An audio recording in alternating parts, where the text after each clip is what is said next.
before I talk about books, I think I'm gonna go into what this is, which is the purple reading vlog, monochromatic. It is the last monochromatic in this whole entire series, which is wild because I want to say the first one was blue in April of last year because I needed to do green in May, despite the fact that the original plan was to do blue in May because my birthday, right? So it's been like a whole year and we're on the last one, which is purple, which is basically, have I even talked about what the whole entire, how this all started? Which was basically, I noticed one day that a lot of the books on my favorite shelf were blue, which I think is because it's one of the few colors I can see. I'm colorblind. So obviously I'm doing a video series where I talk about colors. Yeah, it's actually because I can actually see it, so I tend to pick up books that have blue more often than other books, right? That makes sense. But yeah, no, it was a funny thing where I was like, what if I just read books of every color? Ironically, I think orange is the best one, rating wise, if we count DNFs as zeros. But anyways, books for this vlog, I don't know much about a lot of them, so they're gonna be basic. But the first one is Starfish. This one I think was already on my TBR, and then H read it around this time last year, honestly, I think, because it was right at the beginning of our friendship, and I remember H tabbing it, really liking it, I think crying. So then I was like, I'll put in a vlog so I actually read it, and here we are now, finally, like a year later. So there's that one. There's Gigarella, which if I remember properly, is stuff about her being in a competition, Comic-Con like thing for a sci-fi show she really liked, and then one of the main actors is there, and then romance. I've heard mixed things from multiple people who I follow who have read the book. Some really love it, some really don't like it. I'm worried because of the famous person aspect, right? But I'm hopeful, right?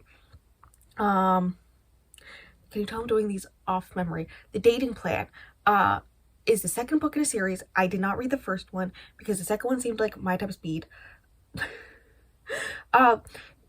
Because I decided, you know, why do I constantly put the first book in series on my TBR and then never read them? Because I like these type of romance books where you don't have to read the previous ones and whatnot. Because like the later one seemed like more my speed, but then I read the first one first, but like I don't actually read it because it's not my type of thing. So then I just push it off and push it off and push it off, which is hilarious because that has to do with the first book that I'm reading this for this vlog. But yeah, that's basically what this is. I think this one is fake dating based off of the title. I don't remember. I remember the first one was like shared office space, and I was like, I'm good. But yeah, there's that one. So yeah, the second one seemed like more speed, and I decided to pick that one up first. I may go back and read the first one. I may not. I may just read the ones that I think I'd enjoy from the series and then move on from my life. Either way is a good option, okay? But yeah, that's currently the plan with that. The other one that I'm not reading today is You Should See Me in a Crown. Now this is the one I remember the synopsis of the most, and this is the one that I'm most excited for, which is where I don't remember the main character's name, but some scholarship happens with it. She loses her scholarship, something like that. So in order to go to med school, you need money. I think she plans to become a doctor at least. But going to college, kind of expensive. But then she remembers her school has a system where the prom king and queen get a scholarship. So then as I don't know if she's like the only black girl in this white school or what is going with that, but basically she attempts to become prom queen, and I assume it's against everything that she's done so far in her high school career, in order to get this scholarship. And you know, I'm expecting some commentary on the whole entire college system and scholarships and student loan stuff with that. I'm expecting some stuff about her at the end realizing, despite the fact that she hasn't like focused as much of her energy on the social aspect of life because focusing on school to get scholarships, right? And now she had to do this to get a scholarship, be a social person, how best of both worlds is a good idea. all that type of stuff. I'm expecting that. I'm really excited. I've heard nothing but great things about it. And yeah, very excited. Also, I want to say every YA contemporary I've read, I've rated 4 stars. Like, everyone I can think of on the top of my head, I've rated 4 stars. So, good. And then the one that I'm least excited for, the one I'm starting today, and the first book in a series, even though the second or the third one, maybe both, I don't know. Some later ones in the series definitely intrigued me more, but I'm gonna read the first one first anyways. Using the old cover despite the newer cover, I like it. I say newer, I think the newer cover is like in the past like 2 years or something like that, but I like the other cover better, but this one's purple. Is To Have and To Hopes. Right? I'm not excited. I'm not excited. This is the one I'm least excited for. Really, yeah, the only reason it was on my TBR is because I wanted to read later books in the series. I was like, I'll read the first book, even though there's no necessary reason to do it. Like, I could just skip ahead and skip this one. But, you know, I'm gonna do it for this vlog. If I remember properly, I think they're a married couple, and there's like something to do with fake sickness or something like that, to get the attention of the other one. And then I assume they realize, oh wait, they've both been trying so hard to get the attention of the other one. If they just paid attention, they'd realize that they like each other type thing. I think that's what it is. I don't know. Again, I found the audiobook. I don't know actually if I mentioned this, but I found the audiobook. I think it's something like 12 hours long. No, wait. I don't remember now. I don't remember. I did the math yesterday because I found it last night and I was like, okay, so with listening to it at 2 times because that's as far as it can go on my phone, it will happen in this fast and blah blah blah, this amount of hours. I think it was like something like 4 hours by doing that. So, but I know it's longer than 8 hours. I don't know. Do I really know anything? But yeah, I have the audiobook on my phone to listen to while I help my sister do stuff outside in like 10 minutes. So, yeah, I'm gonna close off this intro. I'm gonna try to listen to the whole thing today, because even if I don't finish it while I'm outside and like switch to a podcast or switch to music at some point, I also have other things I can do that like would benefit from listening to an audiobook at the same time.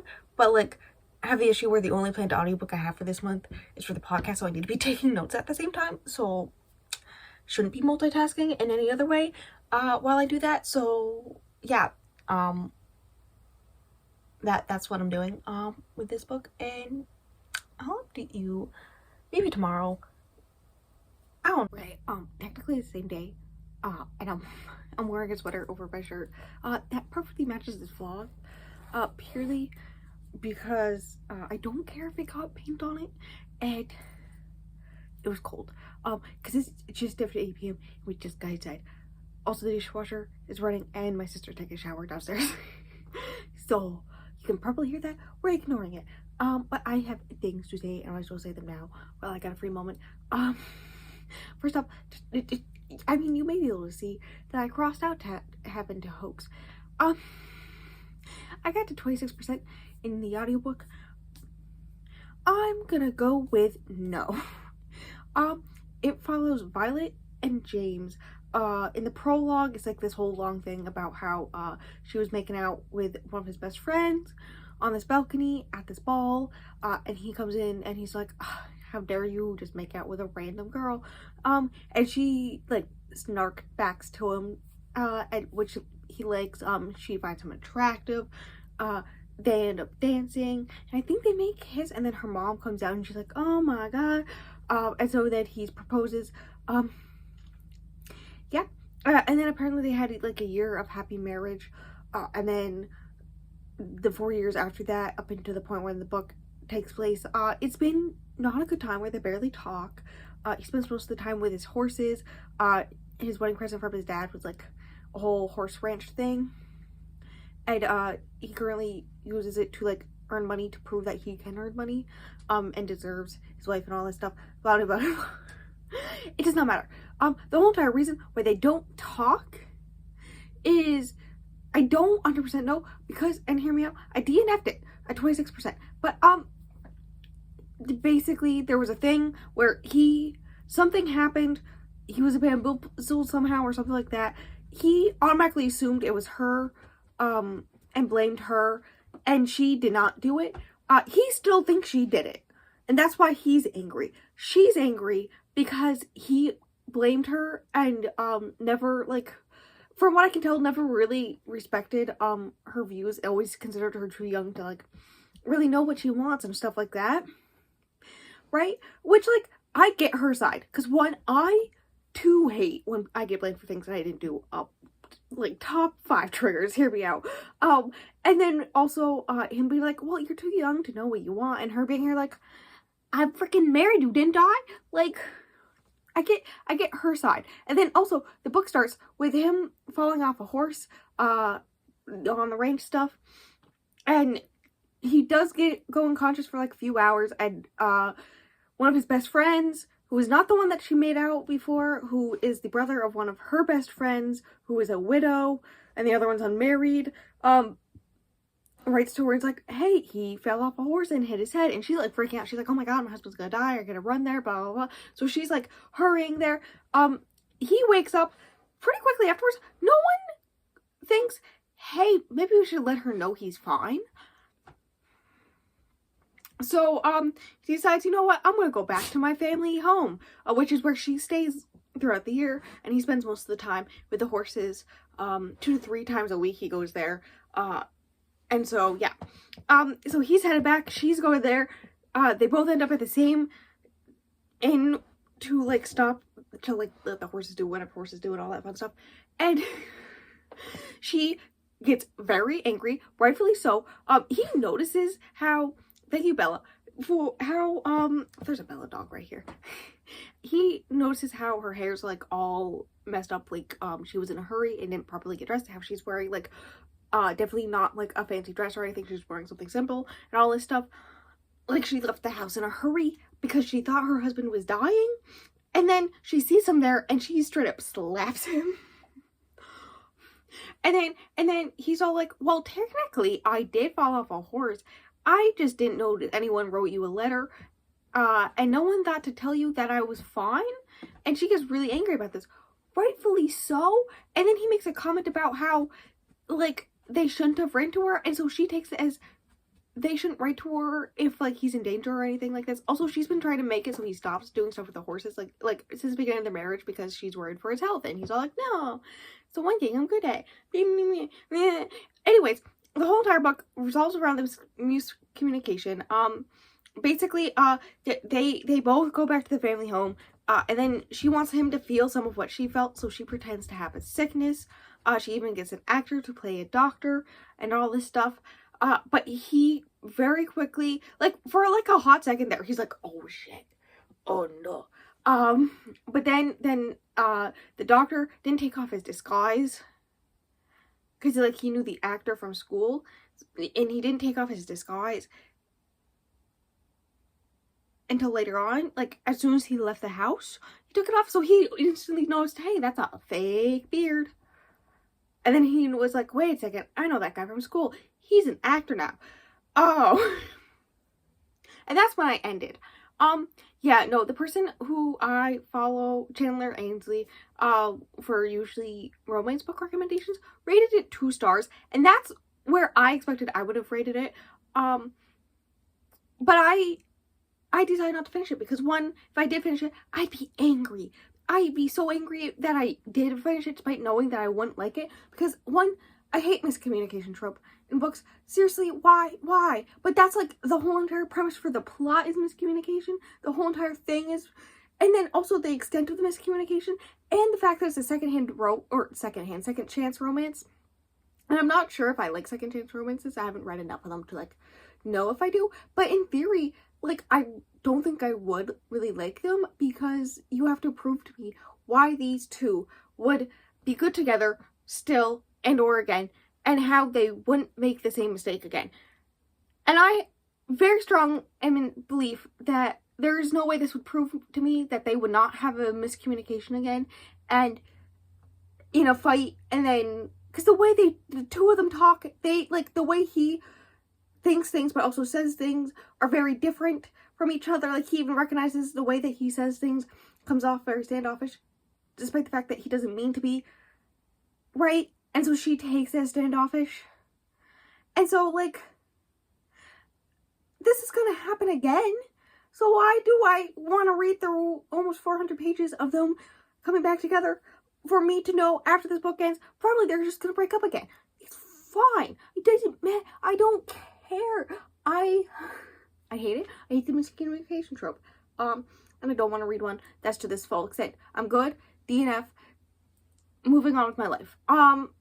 Some other things, because I'm gonna continue to be helping my sister outside with stuff, and I get to listen to audiobooks during that. I did find the audiobook for Gigarella, so I think that's the one I'm gonna start tomorrow when I help her.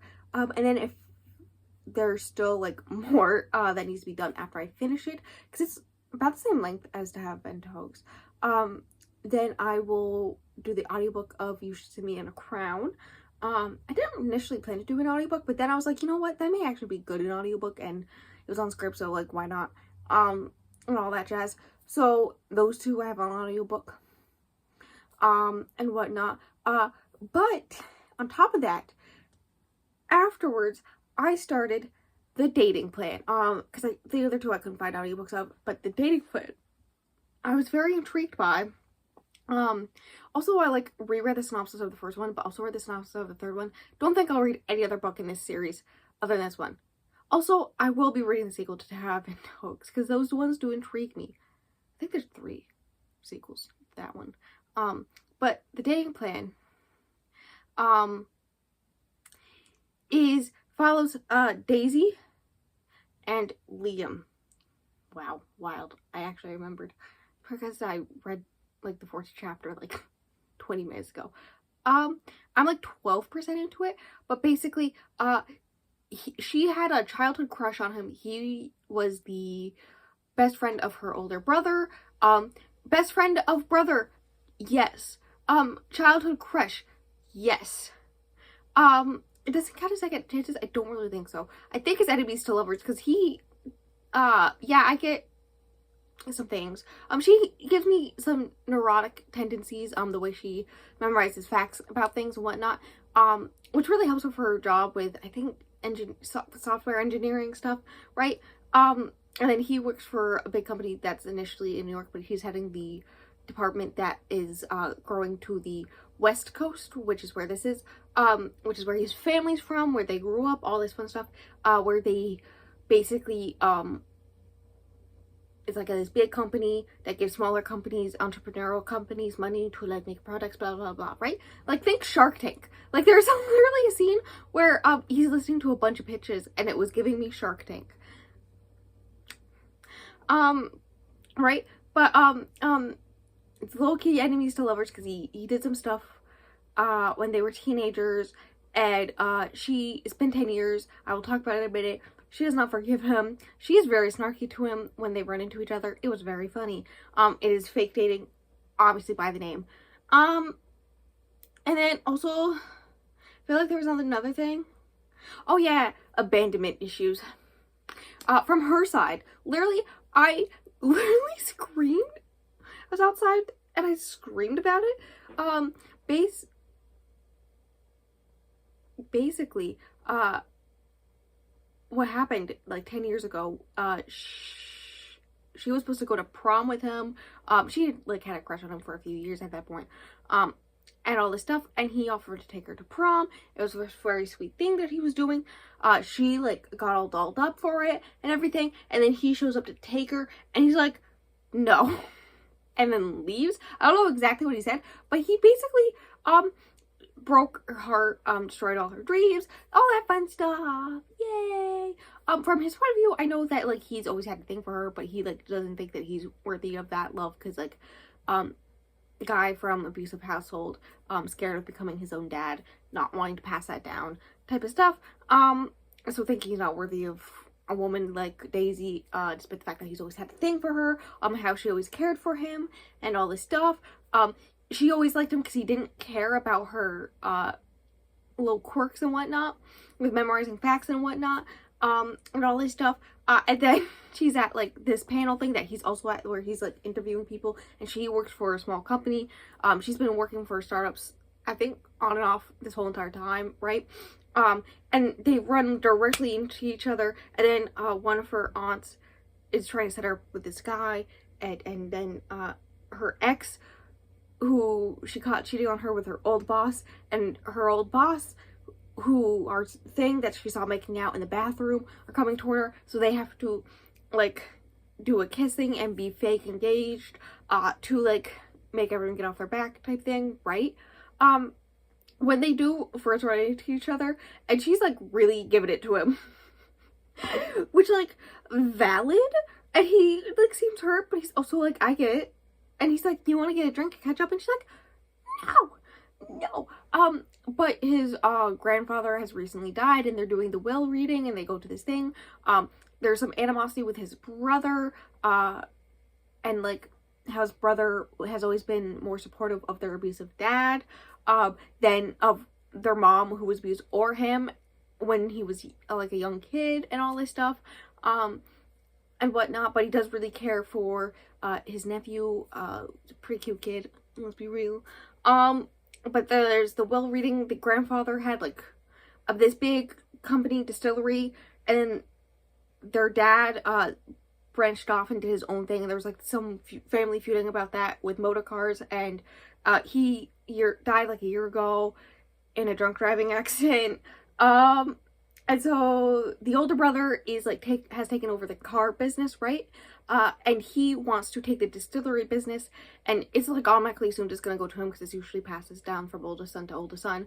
He wants to like basically level the whole thing, fire everyone who works there, and sell the land, and then he can use the money to make the motorcar business better, all this fun stuff.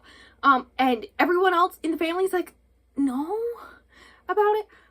But then they do the will reading, and actually Liam gets it if he gets married beforehand, and all this stuff. I think he has to be married or be married for a year beforehand. But birthday's in like 2 months, and it has to be by then. But he already has a fake fiance. And so he really wants to push it to his brother and to his dad and make his dead grandfather proud and all this stuff. Because the grandfather was like one of the first people to believe in him and all this. So he's all like, I'm gonna find a way to make it where she actually agrees to be my fake fiance, so that I can get this business, and so she can get her family off her back, despite the fact that she has a great career and all this stuff. That's what's happening right now. Let me tell you, I'm having a great time. I am thriving in this book. You know, this is a great decision. Me DNFing the first one and going right to this one, top tier. Good time. I've been rambling for like 15 minutes, so I'm gonna go. I need to do skincare, and I need to put so much lotion on. My hands are so dry. I just realized I have paint on me.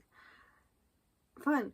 But yeah, that's it. I'm gonna talk to whenever I get somewhere in the dating plan.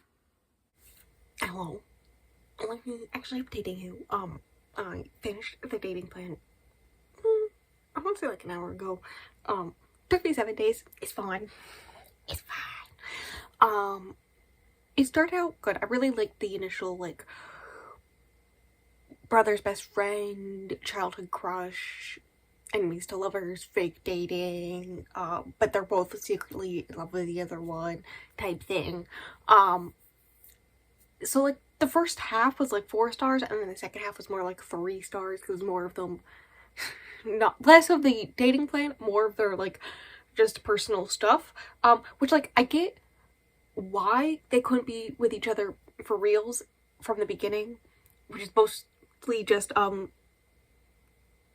his inability to feel worthy of love and her inability to commit to love. But yeah, so, you know, I get why. It just also, it was a bit slow for the second half, and whatnot. I did like that, like, around 77% is like the third act breakup type thing that happens in most romances, but instead of happening at like the last like 5% trying to finish it off and like prove to me why they're supposed to be together, it's at like 77%, and then they both go on their own personal journeys where they recognize things about themselves, especially Liam, and then they come together at the end, and it's cute. I do see how they'd be good together, all that fun stuff. Though I will say the most important character throughout this whole entire book was actually Max, the dog. Yeah, I don't really have much to say about it. It's been such a long time, like a whole entire week, since I filmed when I was going to start it, so I don't know what I said then, right? So I can't really say much. I do have a similar issue with that I'd had with the Eos key, which I felt odd about because this isn't a debut, and it's usually an issue I find in debuts where character interactions or reactions to things don't make sense to me because things are not explained on the page or shown on the page well enough for me to understand how things are happening, why things are happening, why people are doing or saying things. Yeah, the first half especially had that issue. The second half, I think I was more used to it. It was still there. I just was more used to it, and whatnot. And yeah, that's the only real issue I have on the top of my head. But yeah, it was a good time. I mean, I enjoyed reading it much more than I would have with the one that I DNF that I can't suddenly remember the name of. So I'm going with 3.5 stars. Sometimes. And on top of that, I just finished Starfish. And I'm scared. I read like the first chapter, Message H. I was like, I blame this audio, even though technically it was already on my TBR before H read it and made me want to read it even more. But I blamed H, and then H said, check the content warnings. And around that point I had just finished chapter 2. Already we got straight up racism. She is half Asian, and there's a lot of stuff in the school. Like, there's this guy she had a crush on in, like, I think when they were younger, a few years ago, and he had one of his friends pull her aside and be like, hey, he doesn't like girls that look like you. And it took her until like a good few years to realize, oh, he doesn't like Asians like that. So, you know, but there's also like some things that her mother says or does, like when their dad tried to show them, who is the Asian side, tries to show them anime when they were kids, her mom would like complain that it gave her headaches and whatnot, and like it's insinuated one of her younger brothers really likes manga, and the only reason he's allowed to read manga is because there's no reasonable way that their mom could complain that it gives her headaches, despite the fact that clearly she doesn't like it because of the race aspect, right? She complains that her daughter doesn't look like her a lot. There's a lot of emotional abuse and neglect there. I was expecting that. Still, it's good times. Anyways, content warnings. I looked it up. At that point in the book, a party that one of her classmates is throwing, because it's like their senior year, they're going to graduate in like a week. So there's this party, and she low-key gets an invite to it. Like, her only friend gives her the invite that she was given because they're just handing out to all the seniors and no one thought to give one to her. Why do I relate to that? So yeah, she has the party invite, and then as soon as the party invite happened, I was like, oh no. I was expecting essay, so when I pulled it up and saw essay, I was not surprised. There's also suicide, so I'm scared. Though I may be wrong of the where and when or how, because I just finished chapter 3 and her uncle was just brought up, and there seems to be some uncomfortable feelings about the uncle. Anyways, all around just scared all the time. Her mom just did her hair, and she's all like, yeah, this is a hairstyle for like white people, but like it just makes me look like I have no face and makes my face look more round, which you complain that I have a round face because it's not your face and stuff like that. Yeah, good times. She blames herself for her parents' divorce. I don't think there's really anything else. She's trying to get into art school so that she can get away from home. Understandable. And she basically works full-time at a bookstore also. So that's going on. I'm intrigued. I want to know. I may actually just read all of it tonight because I according to my Kindle, I have like 4-ish hours. And I'm intrigued. Also, it's like all really short chapters, which I love. And at the end of each chapter, because she's like an artist who's trying to get into art school, it's her drawing a picture, and it's supposed to show how she feels. Like, I think the last one was a girl drawing a face of another girl, to like drawing a girl with another girl's face, right? And then there was one where a girl looking up to this guy, but the clouds are avoiding her. And what was the first one? I suddenly do not remember the first one. Oh, a girl who has really white hair in white trees, and like you wouldn't be able to notice her unless you were like looking for her type thing. Yeah. Also, Aisha sent me a voice message, so it's probably gonna be about this book, so good times, fun times. Yeah, I'm scared. I am prepared to cry. Also, when I was checking the content warnings, I saw that it's rated at 5 stars, so I'm prepared to love this and cry and have a good time. Yeah. So I'm gonna go do that. And I'll update you maybe tomorrow. I don't know. After I finish it. Hello. I look like a mess because I've been doing work outside. The best of these, best friend with this wait.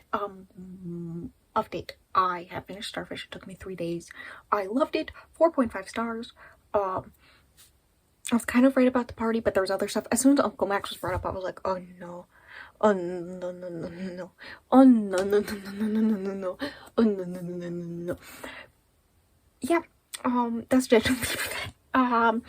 Yeah, no, I really liked it. I don't know, I think I didn't give it 5 stars just because I didn't cry, but really the only reason why is because I was outside in the sun, and I didn't want the tears to ruin the sunscreen I had on, right? I didn't want to have to reapply sunscreen for like the 20th time of the day.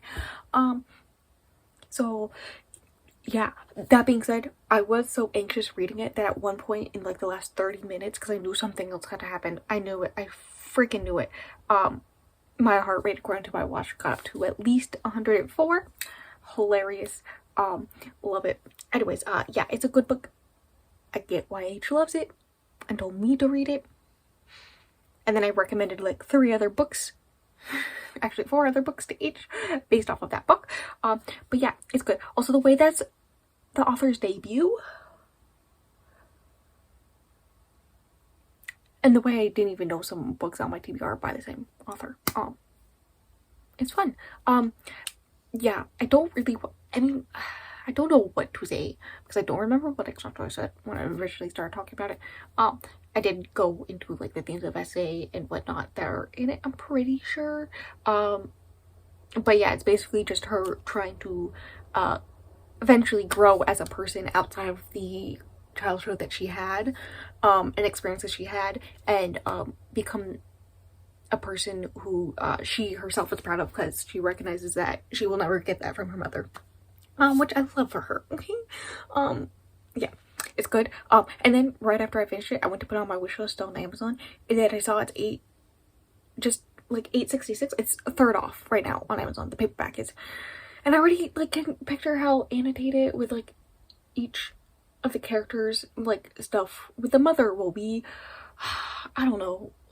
Maybe I'll do pink for the mother. She seems like pink, but in a bad way. And then like Uncle Max will be like red, and then Jamie will be like blue.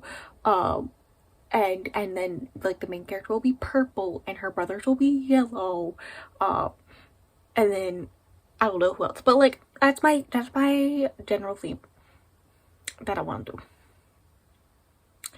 for the annotating. And yeah, I've been told multiple times to just go for it, buy it, so I may do it. I have like a few Amazon gift cards sitting around. I might as well. So yeah, that's gonna happen. If it comes in time, I will open it on camera. If not, it's fine. For this vlog. But I was gonna read You Should Be Swimming in the Crown next. But I decided to do a palette cleanser first, right? So then I decided to pick up Gigarella. I tried to listen to the first hour at least, please, but I couldn't do it. I didn't even finish the first chapter, I'm pretty sure. I don't know, I was listening via audiobook. So I don't know if like when it switches POVs it's a new chapter or if it's just switching POVs. But I only got 40 minutes in, which is gonna be interesting for my tracker.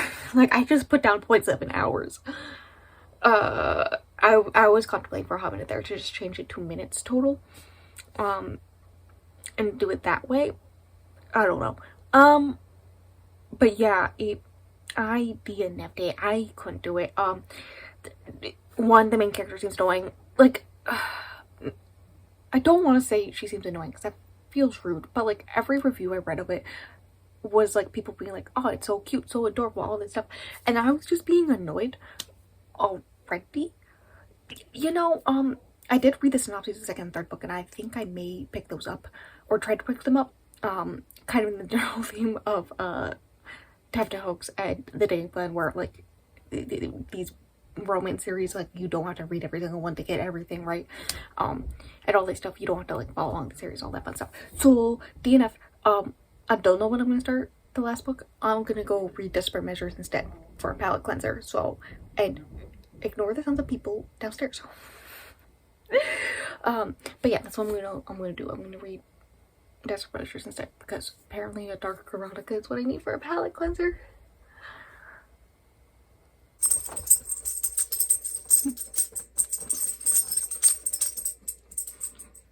Interesting story, Bella. I'm gonna keep that in. I'm gonna keep that in just for you. What do you do? I don't know what my dog's doing, but I should finish this vlog. It's been long enough. I do have to edit it like tomorrow and all that stuff. That being said, you're gonna go down my stairs, I guess. Apparently rude. That being said, the books that I ordered, because I did order multiple because free shipping, since Starfish was for this vlog. I mean, typically if I get books in the mail, I do open them on whatever vlog I'm filming at the time. But yeah, the delivery date for that has moved up from the Monday that this goes up to tomorrow. So if it gets here by noonish tomorrow, which it should, but if it doesn't, whatever, I will throw in a clip of me opening them on like at the end after the outro. But yeah, that's just thing. But I just did finish You Should See Me in a Crown. I technically read most of it today. I started it yesterday because I didn't read anything until 10 p.m. last night, and I read it for like an hour ish at 2.5 times speed, and it was good. Ow, that was my foot, Bella. I read like the first 5 chapters during that time. Okay, you're just gonna lay on my feet. I got feet woven now. You're looking very cute. You're very cute. But yeah, and then today I read the rest of it while I was doing work outside, this afternoon. So yeah, I was reading along on my Kindle as well. I say work outside. Half the work that I'm doing is occasionally getting stuff for my sister and making sure she doesn't fall off the ladder. So, but yeah, I was just basically sitting out there in the cold. It was pretty cold today. And, what was I gonna say? I don't remember. Oh yeah, reading along on my Kindle. It was a good time. It was well written. There were a few lines that I really liked. It was what I expected. Like nothing surprising really happened in plot wise. I like kind of expected a lot of it. I did like this stuff about sickle cell. That was not something I expected to read in a YA book. But you know, it's just a common theme in the book because like 1, that's how her mother died, but 2, her brother also has it and is sick. So you know, that's the thing. Have I really talked about what this book is about? No, so I will now. Basically, it is about Liz, who is one of the few black kids in her school, and the money for her scholarship falls through, so like she doesn't know what she'll do. Her options kind of currently are either take a year off and work for the $10,000, or her grandparents sell the house and they'll pay for it, and she doesn't want that to happen, right? and it's like this music scholarship so that she can go to med school. It's like the same school her mom went to. She wants to take like the fast track, and she wants to study sickle cell. So like it's this whole thing that's like a really big deal to her. And then her brother brings up the idea that prom king and queen get a scholarship that is pretty close to the same exact amount of money. So if she does it, she can like actually do it. And it's a lot of like her friendships and her whole entire like social hierarchy in the school, and how she's been treated throughout in this small Midwestern town and whatnot. But also she's gay. I think she is. It doesn't straight up say it, but like I think my intuition tells me she's bi, because she did have a crush on her childhood best friend Jordan when they were kids, but she has a girlfriend in this book. So yeah. But it good soup. It's a lot about her being the black girl, but also being the gay girl in this school, because she does get outed in it. I did not know that outing was in it. I feel like I should have known this beforehand, but it's fine. But yeah, I also love how every single coming of age, like, teenage book that I've read, the mean girl, when it's mean girls like this, name is Rachel, and the only other one I can think of is the Stacy Kate, but like, still, her name was Rachel, and she wore red dresses all the time, and they're very similar, and the way that's a sci-fi book, and still, kind of funny to me. But yeah, it's her basically trying to compete to become prom queen so that she can win the scholarship. I don't think it's much of a spoiler to say that she does win and whatnot. Also, the French teacher who literally goes off on the principal when he tries to take her out of the running because she's gay, despite the fact that she was hate crimed and had publicly been outed, and he's like, well, we don't have any evidence of that, except there was evidence. So, you know, good times. But the French teacher is who's in charge of the prom stuff is literally like, I know so many secrets about this school, and I could like post all of them, and you would have way more issues than this. Hear me out. And I'm just like, what does she know? What does she know? But you know, good times. I really liked it. I'm gonna go with 4 stars because it was like very predictable, but like still a good time. Really enjoyed it. Which I feel like beforehand I should have done the math to figure out which one, because this is the last of this series, this vlog series, which one is the highest rating. You know what? I'm gonna post it up on screen right now. It's just gonna be a black screen with it posted up right now. Okay, so I just came inside from doing work, a little break to eat lunch, after I finished editing. So if you hear noises, that's why it's lunch break.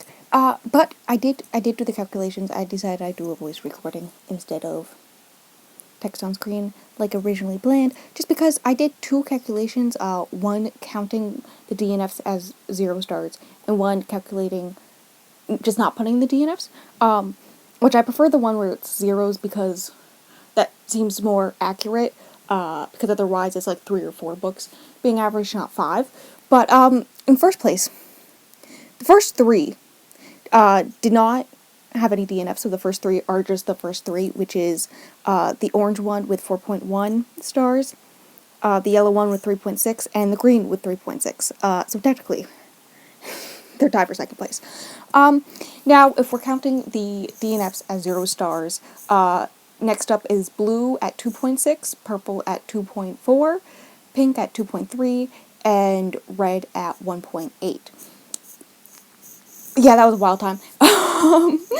Now I gotta manually move some of these around, but I believe with the DNFs not counted in there, the last 4 changed to the purple at 4 stars, the blue one at 3.3, red at 3, and pink at 2.9. So not changed that much. I was right where purple was going to be somewhere in the middle. I did think orange and green and maybe yellow would be higher up. I assumed red was going to be pretty low. Okay, right? now, I mean, I guess we can do a thing where we talk about things we learned, which I think is I should read more new adult slash YA fantasy. Because I really liked a lot of those, as well as YA contemporaries. Hot take. All that fun stuff. I'm just listening to my sister talk to the dog below. I mean, is there anything really to learn from it? Because, like, the whole original point was, like, why do I read or write Blue Stars Higher? And then, before I even started recording, like, 2 hours after I thought that question, I realized it's because statistically I'm more likely to pick up books that have blue on the cover because I can see them. But the perk of doing this is that now there's a large range of books of all different covers and topics and whatnot in my favorites. Because I want to, on the top of my head, I can think of a few that are now on my favorites shelf. Should I actually list them off? Maybe. Because like there's Iron Widow, of course. And there's Starfish, of course, from the freaking vlog. We should guess that. But yeah, there's like a good few that are now on my favorites. Some authors I want to pick up in the future, series that I want to continue, and stuff like that. And also books that like I probably would have just never picked up, like Things in Jars. Probably never would have picked it up if it wasn't for that vlog. So, good times. And that's that. Back to the normal scheduled programming. Fun fact: there is an unboxing at the end, so like stay tuned for that. Stay tuned for that. Okay. So we're back. From that. And I have a feeling this is somewhere in the middle because despite the fact that I DNF two, I did highly rate two of them that I read, and one of them is the other one. Even if it's like middle of the road, it's still higher than a 3 technically, so good note stuff. Anyways, basic rundown of everything that I read for this vlog. I have to look back behind me because I'm dumb and I forget. To Have and to Hoax, I hate miscommunication, so of course I would hate a book that was purely miscommunication. I did get a good chunk of the way through it, but like the anger I felt, and like the anger I would have felt to have read it would not have been worth it in comparison to the serotonin I got when I DNF'd that book. Oh, it was good. It was a good time. It was a good time. And that was that one. And then I read The Dating Plan, which the fact that I started it that same day and it was instantly so much better. Oh, so good. I don't think I'll continue anything. Like, I know I'm not going to continue the Dating Plan series because none of the other books intrigue me, but it was a good book. I liked it. The community and the friendship and the family stuff and all that fun stuff. It was a good time. The romance was a little slow at some parts, but that being said, it was still a good time. 3.5 stars. And then I read Starfish. The one that I bought that same day because it was on sale. And I loved it so much. I can't wait to reread it just so I can annotate it. I already know. I'm so excited. That being said, I did sweat and I did have so much anxiety. 4.5 stars. A favorite ever. Like, I love it. So good. So good. Geekarella. That's the other one that I DNF'd. Geekarella.